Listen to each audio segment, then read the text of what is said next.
Hello hi friends good morning everyone welcome to my new mini blog. तो मो new mini blog को आपण मानको स्वागत जनाउची। तो आसंता आमे आज बनेबा चिकन पकोड़ा। तो मो धनर मोर एठी आमे चली जाइथिलु बाजार को चिकन आनिया पई।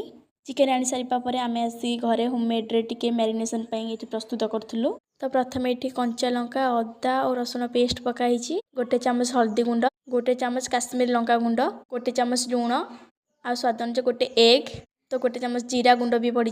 तो क्वांटिटी देखी कॉर्नफ्लोर ऐड कराई। तो ये सब ऐड कर सारिपा परे बास्ना पाई किछि एठी भुसंग पत्र किछि ऐड कराई। तो धनिया पत्र भी किछि ऐड करा जाईछि।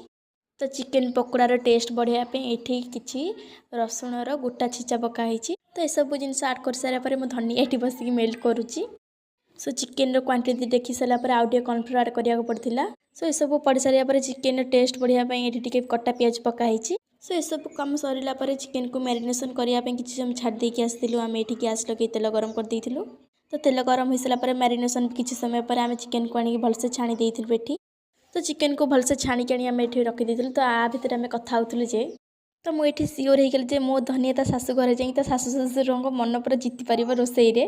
तो आमे बनैथिबा चिकेन पकोड़ा को आपण मानक सह शेयर करछु। जदि वीडियोटी भल लागिथबो लाइक शेयर कमेंट आ सब्सक्राइब करिया को जम्मा भी भूलिबेनी। सो चिकेन पकोड़ार टेस्ट बहुत भलो थिला। रहूची संग माने।